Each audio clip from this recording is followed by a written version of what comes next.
Good Monday morning, everyone. It's Mayor Chris Jenson here with another edition of Mental Health Monday coming at you on Pi Day. It's Pi Day, Kristen Boice. I have Kristen Boice, licensed therapist and owner of Pathways of Healing with me this morning. Good morning, Kristen.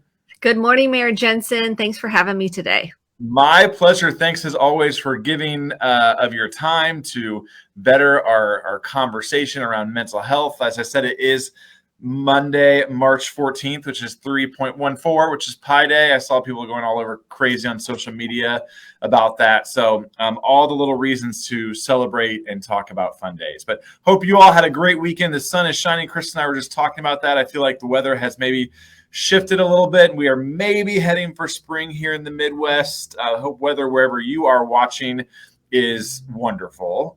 So again, we are excited to tackle some really great topics today. We're going to talk a little bit about defense and defensiveness and how we get defensive. And I told Kristen before we get started, this is a really topic close to home at my house. I get very defensive during arguments, not just at home. Probably, I'm sure our staff here at the City Hall would tell you the same thing. So I'm working on it. So we'll dive into that here in a little bit with Kristen. But before we start, we always start with an exercise called square breathing, something I love to do, getting oxygen to your body, releasing all those tensions and those bad toxins out of your body. And to walk us through that exercise, Kristen, take it away.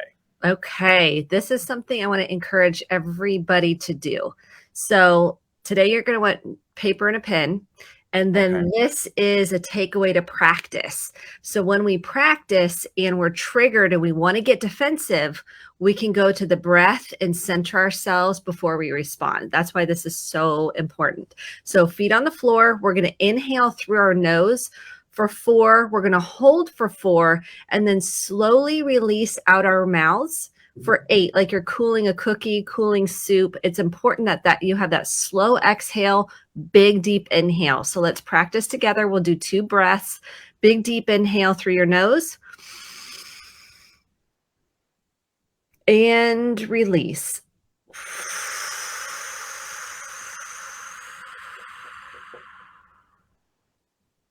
It's drooled. That happens. That means you're releasing. Okay, another big deep inhale through your nose. And release.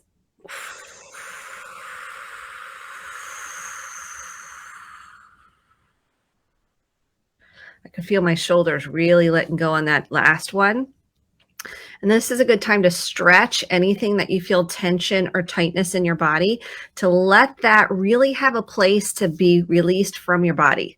Otherwise, you're holding it in, and throughout the day, that's where your aches and pains are going to get worse. So stretch it out, move it out, breathe it out.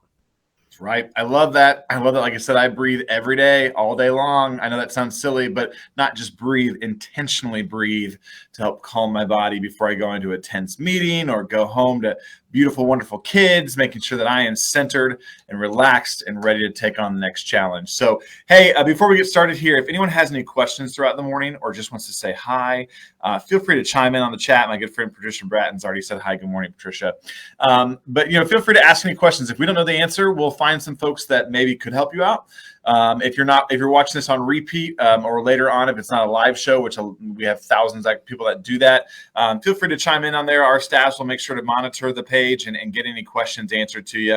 Or like I said, if you just want to say hi, let us know you're watching. We love that as well. So it's nice to know we're just talking at computer screens, but I know there are folks that are out there watching along and learning a little bit. So I really, really appreciate that. So yes, we're going to tackle defensiveness today, which I'm really excited about. Just for me, I'm excited to maybe learn some tools to help us work around that. Like I said, as everybody does, lives in a stressful time right now. There are people that critique things that maybe I'm doing in my job, Kristen. I'm sure people critique the way you maybe run your business or whatnot. My kids certainly have critiques on the way I cook macaroni and cheese. Julie Jenson at times critiques the way I make the bed. And lovingly, I'm just completely teasing there. But, we all have critiques all the time. And it's how we accept those critiques or don't accept those critiques, or the way we react to those can be a challenge sometimes in our relationships. I know I certainly get defensive at times, probably more often than not. So, well, Kristen, I would love for you to kind of talk about kind of why we get defensive, and then let's kind of dive into how to identify that. How do we approach it better? I'll let you lead the way. Okay. First of all, defenses are universal. So everybody has a way that they have either been conditioned to or has been worked in the past to kind of protect themselves from emotional pain and discomfort. So when we are hurt or we're afraid of being hurt or we have an uncomfortable feeling come up, we have these protective mechanisms that we've learned over time to try to protect us from that discomfort and that emotional pain. It's almost like we're trying to discharge it, or think of it as a shield. So I see this a lot in couples where someone will say, I feel sad because you're on your phone all the time. Now, they don't come usually with that. They say a you statement like, you are always on your phone. And so the partner goes, well, you're on your phone even more than I'm on my phone. So they go into blame, or they go into pointing out the flaws of the other person. That's an example of defenses. We all have them. The essential part that we're going to be talking about, we're going to name some defenses, and then we're going to talk about how do you identify them and make a decision to work through that response. So you're responding rather than reacting, because that's the key. Reacting is like an automatic response. Responding is a calm, centered place before something comes out of your mouth. And this is really hard because in my home, we have a constant feedback loop. And I created it, so I have to really take time and to center myself when my kids give me feedback. I've decided they can tell me the truth about how they feel.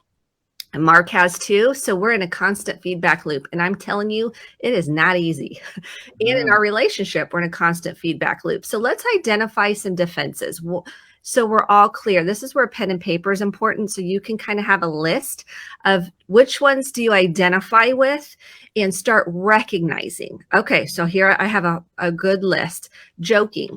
Do you joke when you're uncomfortable, or do you make a sarcastic comment back to diffuse conflict? Like you're really uncomfortable with conflict, or you're trying to lighten the mood. And so a lot of people use sarcasm and joking. And there's a time and place for that. But when you're in the middle of someone giving you feedback, or someone's maybe they're sad and you make a joke, sometimes what that does is it creates disconnection and defensiveness. Okay, so smiling. So I'll have clients come in and they're telling me something really painful, but they got a smile on their face. It's almost like that's how they've learned to mask that pain, is they're smiling through it. And underneath it, they're almost moving away from that pain. So smiling can also be a defense when you're really sad. Laughing. So some people, when they're uncomfortable, they'll start laughing, but they're really it's because they're uncomfortable and they don't know how to process it, or so they're trying to discharge it. So they start laughing. Perfectionism is a defense. So if I just say it perfect enough, if I just sift through exactly what I'm going to say, just perfect enough, then the other person won't get upset with me. Or if I just do something just perfect enough, then I can avoid blame, shame, and judgment. And unfortunately, that's not the case. So not listening can be a defense. Being on your phone. So let's say someone's talking to you and you're really uncomfortable and you're on your phone. Constant apologizing. I'm sorry. I'm so sorry. One of my kiddos did that for a long time. I'm so sorry. I didn't mean to upset you. I'm so sorry. I shouldn't have done that. I'm so sorry. And I'm like, okay, what are you feeling underneath it? What is going on? Are you in shame?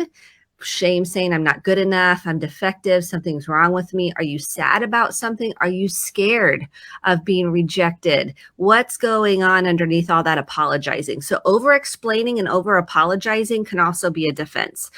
Criticism. So if you're really critical of somebody else, maybe you were criticized as a child and now you go on and you're really critical, so you nitpick everything. Well, underneath it's probably anxiety. You probably have some anxiety and shame, and instead of processing that, you're focused on outward, what's going on the outside for someone else or for yourself. Procrastination. So if we put something off, or avoidance can be a defense, where we're avoiding hard things, we're procrastinating. We have this huge to-do list and it feels so overwhelming. We don't even know where to start. So we avoid it. We avoid hard conversations because we get so uncomfortable. Avoidance is a huge defense. We can get into spacing out. If you've ever talked to someone and they're just like, you're here, but you're not really here, you've spaced out, that can also be a defense, spacing out. Constant busyness. And this is one that people don't think about, but they're constantly busy. Like they have to be doing something all the time, because then if they're not busy, then they're going to have to sit with that grief, that sadness, that fear, that discomfort, that anxiety. And so they're constantly busy. Achievement. So someone that constantly is trying to achieve success. We're moving away from connecting emotionally to trying to feel good about ourselves. So we're constantly reaching that next pinnacle. And these are ones that a lot of people don't think about. Shut down. So when we're shut down, we're withdrawing. So a lot of times when you see someone withdraw often, it's because they're trying to protect themselves from somebody's dysregulation, someone's anger, someone's hurt, someone's, maybe projecting all their anger onto the other person. And so they really go into withdrawing. They try to run away kind of from the situation. One of the other ones is judging ourselves, constant judgment of ourselves, feeling like we're not good enough, irritability, negative thinking, and workaholism, working too much. Drinking is a defense. I mean, we could go on and on. That gives us a nice list to work with to give you some ideas. Gaslighting is another defense where we talked about it last time we were together, where you focus on, someone will say, well, I'm really sad about you using the phone. Well, and that gaslighting would be, well, you're on your phone all the time. Well, look at what you do. I mean, you think I'm on my phone? Let's look at your history on your phone. And so we don't own our part in it. And so how do we work through defenses? Did you identify with any of these? Yeah, that's funny. I was going to pause you there because there are several. The first one you said, joking sarcasm. I try to be quick-witted during serious conversations and throw in a joke there. To your point, I'm always like, I'm just trying to lighten the mood a little bit. But I've been working through thinking about how that is perceived on the other side. If there's multiple parties in a room or something, somebody might think that's funny and lifts the mood, but somebody else may be very offended by me making a joke during that time. So that's one I kind of do. And then what was the constant busyness. I'm always doing something, whether at home or at work, constantly moving and not, to your point, maybe that's a way of kind of being defensive here a little bit is that area. So those are the two that really struck a nerve with me. That stuck out to you? Yes. Yeah. Yep. My go-to can be blame too. We didn't talk too much about that, but I can kind of go, well, look at what you've done. I can kind of twist, or I can try to start rationalizing or minimizing like something. Yeah. So if one of the girls says, well, you were yelling, I can kind of go, I wasn't yelling. Like, what? Well, you were getting really escalated. And so I can start, instead of just hearing more about what they felt, like, tell me more about that, I can kind of start going, well, you were doing this. And so I'm minimizing and rationalizing and kind of dismissing what they're saying. Yeah, and I can be at times the king of like, well, I'm sorry that you viewed my tone as yelling. Well, so like, or like, I didn't really care for what you said there. Well, I'm sorry that you took it that way. Well, no, maybe it's just, versus just like sitting in it and like the way they took it is the way they took it. And the way my tone of my voice is the tone of my voice. And I need to be willing to hear their side of it and how they perceived it. Exactly. And so the minute, it's so hard. So the minute I start wanting to say, well, you are getting really dysregulated. We use that word in our house. Well, you are getting really kind of intense. Instead of me replying like that, the key here is, why we were doing the breath at the beginning? This is the practice of going back to the breath and creating the pause and slowing it down. Because when we're anxious or we're uncomfortable or we are afraid of somebody not liking us, afraid of being not accepted, rejection, or abandonment, we then will want to come back, or we could go into a shutdown freeze response. It could be one of the two. So there's many options here. We might go into a fawn response, which is also a defense response. It's a survival state of trying to people please. That was one I didn't list on the many list. People pleasing is definitely a defense to try to survive and be accepted and belong. And so My key when I get feedback is to take a deep breath, feel my feet on the floor. It's very intentional. This is not easy to do because our brains we're wired to either shut down, go into fight, flight, freeze, or fawn. And when we do that, we then create disconnection with the person in front of us because we didn't hear or attempt to try to understand where they were coming from, even if we don't agree with it. So when we don't agree or we're afraid of those things, rejection, judgment, blame, shame, abandonment, what we do is we go into I don't want to get hurt. I'm not going to get hurt by you. Instead, boundaries or what's okay and what's not okay, those keep us safe. It doesn't mean that the person's going to do exactly what you say when you set a boundary. But defensiveness is really cutting you off from connection, which is what you really want. Yeah. So I guess I'm twofold. I want to talk a little bit more about what we can do as individuals to, kind of, if we're in a situation, know what our defense mechanisms are and how we can kind of, besides taking a deep breath, then kind of what else can we do for ourselves? But then also if we are in a conversation with others or a coworker or a child or a spouse and it's constant defensiveness, maybe somebody, smiles through all the time when you're going through conversation, whatever, pick one of these defenses. How do we address that with them without them getting more defensive? So I don't know if you want to start on the individual first, then we can kind of transition to how we react to it with somebody else. Yeah. Okay. The first thing I want everybody to do is write down when there's conflict, what are the 3 things you do? When there's conflict, what are the 3 things you do? And so mine might be I blame, might be I get critical, mine might be I start talking. I start talking as a defense on minimizing and rationalizing why I did what I did. So those might be my 3. And those are indicators. Those are your invitations to notice your pattern on what are your 3 go-to defense mechanisms when there might be feedback or conflict. Feedback can get perceived as conflict, even though it isn't all the time. And so if we're real uncomfortable with conflict or uncomfortable conversations, what do you do? Like, what are your go-tos? What are your coping strategies when there's disagreements? So one might be I get on my phone. One might be I go and watch TV and binge TV. I get busy cleaning, whatever that looks like. Those are some defense mechanisms. So that helps you. And there's many more invitations here we could do to unpack those. What did you write down? I said when there's conflict, I justify.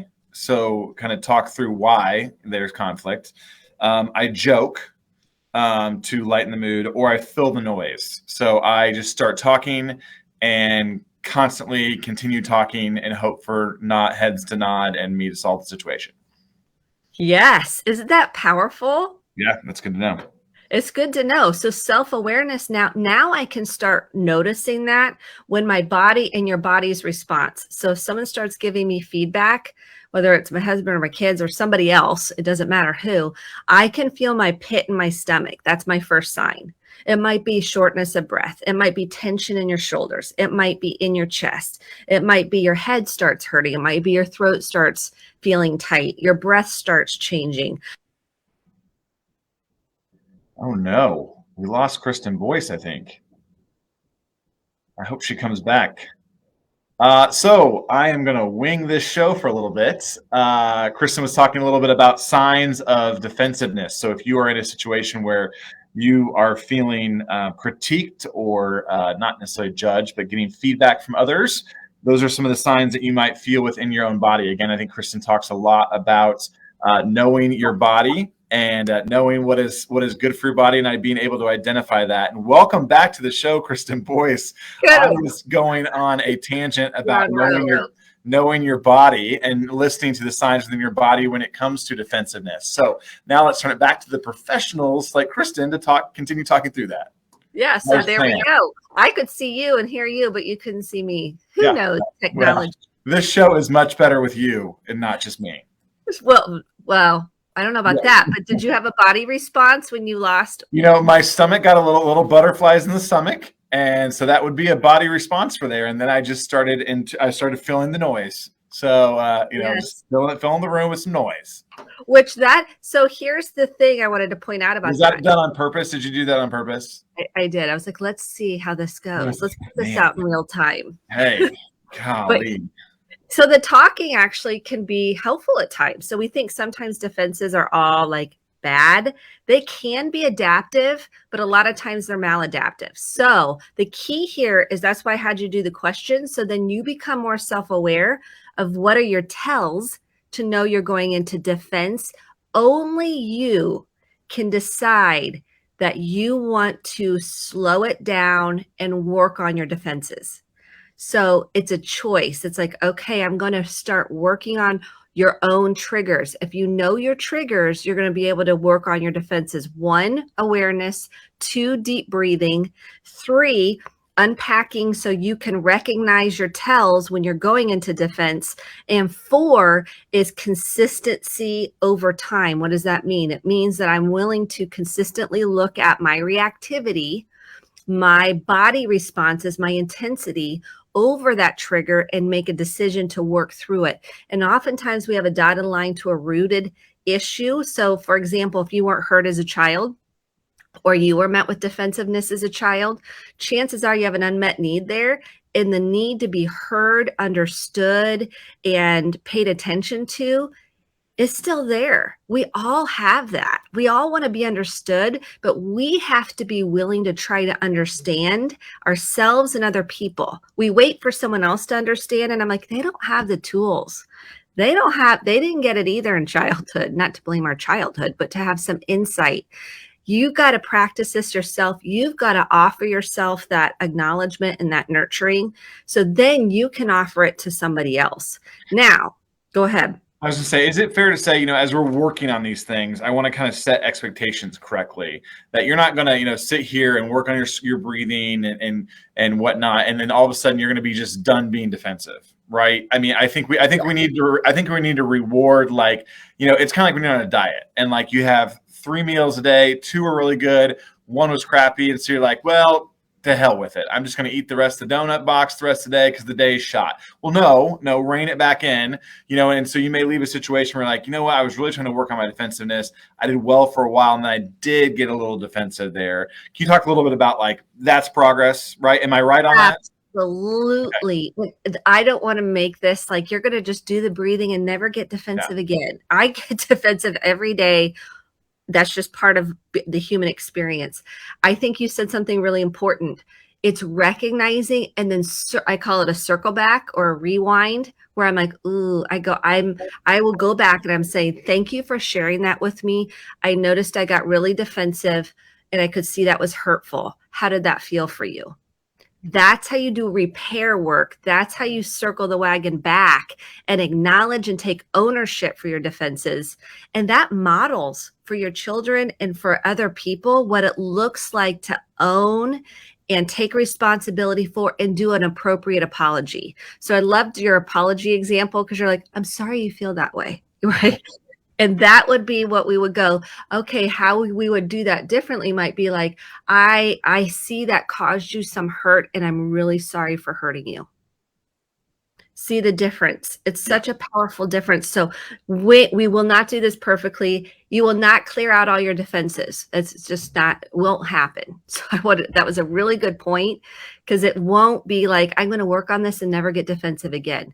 No, because we have protective parts of us that don't want to get hurt. And that is normal. And it's recognizing then when it becomes maladaptive, when it becomes an issue in relationships, that blocks you from having a deeper connection with somebody. Defensiveness can really block you from connecting with your children, your partner, your friendships, your coworkers.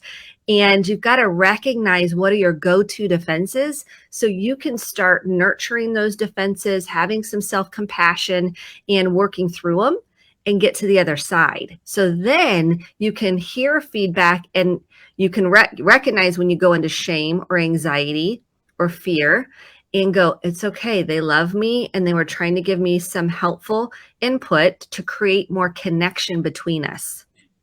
Yeah, I wanted to point out there was a question Deb asked here that I thought was really striking because it hit a nerve with me here. But she said, I tend to, quote, assume, end quote, I know what someone is saying, quote, beneath the words, quote. I like to learn better skills when it comes to clarifying questions. That's great. I can't tell you, Deb, how many, and I'm just as guilty of this too, but I've been in many meetings where people assume they know what I mean by something, even in my relationships at times. And I'm like, it's a full-time job knowing what I'm saying in my head, So can we touch on that a little bit? Because I think that's a really good, when it comes to communicating and working through our defensiveness, those clarifying questions I think are really important. I love that, Deb. That's a great, awesome thought, Deb. Great question. And the key here is saying something like, help me understand or tell me more about that. So those are two key phrases when you need to know more. For example, when somebody tells us something and we're convinced we know what they're saying, and yet you're really confused by it. So you're like, I'm feeling confused. Can you help me understand that a little bit better? And then if you follow curiosity, this is a key in relationships. Follow your curiosity. And what I mean by that is, let's say you're not sure if someone says you're emotionally unavailable. People are like, I have no idea. I mean, couples will say that, and the other person's like, I have no idea what you mean by that. And then I'll say, well, ask a clarifying question. So help me understand what you mean by emotional availability. What does that look like to you? What would be different? So sometimes we don't have the language or we don't have the vocabulary, but your curiosity can lead you. Now it's your tone of voice. So if you're like, well, tell me what you mean by that. Okay, I'm going to feel defensive and scared to interact with you because of your body language, your tone. You can see I'm crossing my arms. We got to soften. I work with a lot of people. I'm like, you're coming across as angry, but you're really afraid underneath that. You're coming across as angry because you're scared. You're coming across as angry because you're in shame. So we got to soften. We got to connect with those core emotions. What are you feeling? Sadness, fear, anger can be a secondary emotion. Disgust, maybe you're feeling excited and it's coming across as intense. And we've got to start recognizing that and using an I feel statement in there when communicating with other people. Not like I feel like you never take out the trash. That's a judgment. I feel sad because I feel scared this pattern won't change. See the difference? Yeah. That's, like I said, that's a really good question, because I do think that our instant reaction to follow up can go one of two ways. Even if we think we're being thorough in our follow-up, if you will, the tone and tenor and the way you phrase the question can be very, very telling. And I'm a big believer in I learned so much more by other people talking. And so if you let the person you're with continue talking, you will get a better understanding of their actual thoughts. Right? Yes. And I think we can all learn to, once you start doing this work, when you write things out, sometimes when you're having a hard conversation, I say, write the person a letter. And they're like, I'm going to write. I go, trust me, you will have so much more clarity in what you're trying to say when you write it out before you get it out. And some people can get flooded if we go on and on and on and on. And I say, write one sentence, two at the most, and then communicate it to the person. So you're clear. Like, what are you feeling out of those core emotions? And then what is it in one sentence you're trying to say to the other person? Because that's the other thing. We get lost in and we're so lost in what they're saying. And even saying it, could you say that again, maybe in one or two sentences? Because I'm really struggling to process. It's not you, it's me. You could say something along those lines to get more clarity. That's great. That's great. I'm going to ask you to put a pin in this for a second, because we're going to come back in a couple of weeks. I want to talk a little bit in 2 weeks about identifying defenses in others and working through that. So that's how we'll start in 2 weeks. So if you love this conversation as much as I have, come back in 2 weeks and join us with that. We're just almost out of time today, because defensiveness is such a big topic, and it's something we deal with every single day, and we're never going to be perfect at it. So just remember that.